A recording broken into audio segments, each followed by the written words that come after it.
میثم تمار بنی اسد کی ایک عورت تھی، اس کے غلام تھے۔ میثم کو میثم تمار اس لیے کہا جاتا ہے کہ امام علیہ السلام نے ان کو آزاد کیا اور انہی نے کچھ پیسے سے کھجور بیچنا شروع کیا۔ کھجور فروش کو تمار کہا جاتا ہے، تمور کہا جاتا ہے کھجور کو، اور کھجور بیچنے والوں کو کہا جاتا ہے تمار۔ میثم تمار کو ایک خاص طریقے کا علم امام علیہ السلام نے دیا کہ وہ ہر کسی کو دیکھ کر اس کی موت کیسے ہوگی وہ ان کو پتہ چل جاتا تھا۔ جناب میثم تمار کو سولی پہ چڑھا دیا گیا، جیسے پھانسی کو ہم لوگ سولی سمجھتے ہیں، لیکن سولی ایک بہت دردناک سزا ہوتی ہے۔ سولی پہ انسان کی رگیں کاٹ دی جاتی ہیں جس کے اندر سے خون رستا ہے، اور اس طریقے سے ہاتھ اور پیر کی رگ کاٹ دی جاتی ہے۔ سولی میں انسان 3 سے 5 دن لگتا ہے، جب اس کی باڈی کا پورا خون رس جاتا ہے اس وقت اس کی موت ہوتی ہے۔ یہ سولی کی سزا ہوتی ہے۔ سارا اللہ حسین، سارا اللہ حسین، سارا اللہ حسین، سارا اللہ حسین، سارا اللہ۔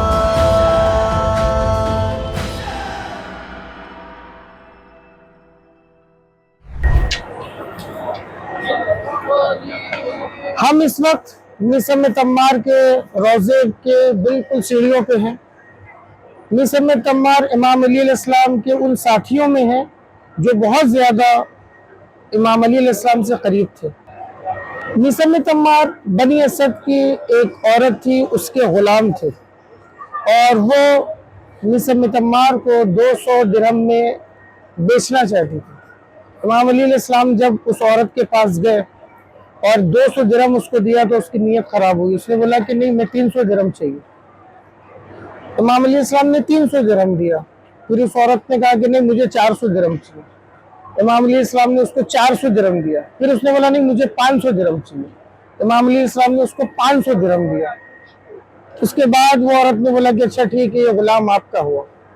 تو امام علیہ السلام نے میثم کو آواز دیا میثم، جبکہ اس عورت کے پاس جب تک میثم تھے ان کا نام سلیم تھا، اور جیسے ہی امام علیہ السلام نے آواز دی آؤ میثم، تو میثم نے بہت حیرانی سے دیکھا کہ یہ اس نام سے مجھے کوئی نہیں جانتا تھا، اور کون شخص ہے جو مجھے میثم کے نام سے پکار رہا۔ تو میثم نے امام علیہ السلام سے پوچھا کہ آپ میرا نام کیسے جانتے ہیں، کیونکہ میرا نام میثم میرے والدین نے رکھا تھا، اور یہاں مجھے کوئی میثم کے نام سے نہیں جانتا، ہر کوئی مجھے سلیم کے نام سے جانتا ہے۔ تو امام علیہ السلام نے بولا ہم تمہارے بارے میں بہت کچھ جانتے ہیں، آؤ میرے ساتھ آؤ۔ اور امام علیہ السلام سے اس طریقے سے جناب میثم سے ملاقات ہوئی۔ میثم تمار نے اپنی زندگی کا بہت بڑا عرصہ امام علیہ السلام کے ساتھ میں گزارا، اور میثم کو میثم تمار اس لیے کہا جاتا ہے کہ امام علیہ السلام نے ان کو آزاد کیا اور انہی نے کچھ پیسے سے کھجور بیچنا شروع کیا۔ کھجور فروش کو تمار کہا جاتا ہے، تمور کہا جاتا ہے کھجور کو، اور کھجور بیچنے والوں کو کہا جاتا ہے تمار۔ اس طریقے سے میثم تمار کا نام میثم تمار پڑا۔ میثم تمار امام علیہ السلام سے زیادہ نسبت کی وجہ سے بہت علم امام علیہ السلام سے انہوں نے حاصل کیا۔ امام میثم تمار کو ایک خاص طریقے کا علم امام علیہ السلام نے دیا کہ وہ ہر کسی کو دیکھ کر اس کی موت کیسے ہوگی وہ ان کو پتہ چل جاتا تھا اس علم کے ذریعے سے۔ جب سید الشہداء کی شہادت کے بعد لٹا ہوا قافلہ اہل حرم کا اس کوفے میں آیا تھا، تو میثم وہ شخص تھے جنہوں نے عبید اللہ ابن زیاد کے لیے ناک میں دم کر دیا تھا، اور آپ نے بہت زیادہ مخالفت کی تھی۔ اس بنا پر عبید اللہ ابن زیاد نے ان کو دربار میں طلب کیا، دربار میں طلب کر کے ان کو پوچھا یہ میثم، میں تو سوچ رہا تھا کہ شاید کوئی بڑی شخصیت امام حسین علیہ السلام کی شہادت کے لیے ویروت کرے گی، لیکن تم ایک کھجور بیچنے والے۔ تو آپ نے لوگوں نے بتایا کہ یہ امام علیہ السلام کا بہت قریبی ساتھیوں میں سے ہے۔ تو عبید اللہ ابن زیاد نے حکم دیا کہ ان کی زبان کاٹ دی جائے۔ تو میثم مسکرائے، اور میثم نے کہا کہ میرے مولا نے مجھے پہلے ہی کہا تھا کہ میثم تمہاری زبان ایک فاسق و فاجر انسان کاٹے گا۔ عبید اللہ ابن زیاد نے کہا کہ تیرا معاذ اللہ یہ میں بول رہا ہوں کہ تیرا مولا جھوٹا ہے، میں اس کے کلام کو جھوٹا ثابت کروں گا، میں تیری زبان نہیں کاٹوں گا۔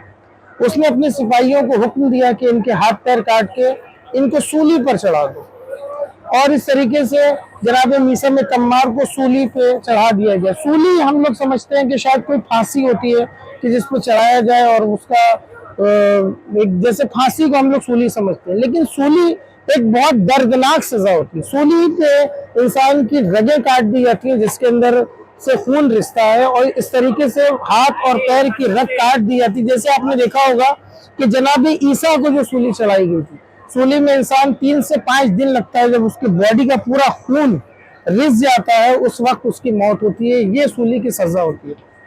سولی پہ چڑھا دیا گیا۔ میثم نے اسی سولی سے امام علی علیہ السلام کی فضائل بیان کرنا شروع کیا، اور لوگوں میں ایک بغاوت جیسا ماحول ہونے لگا۔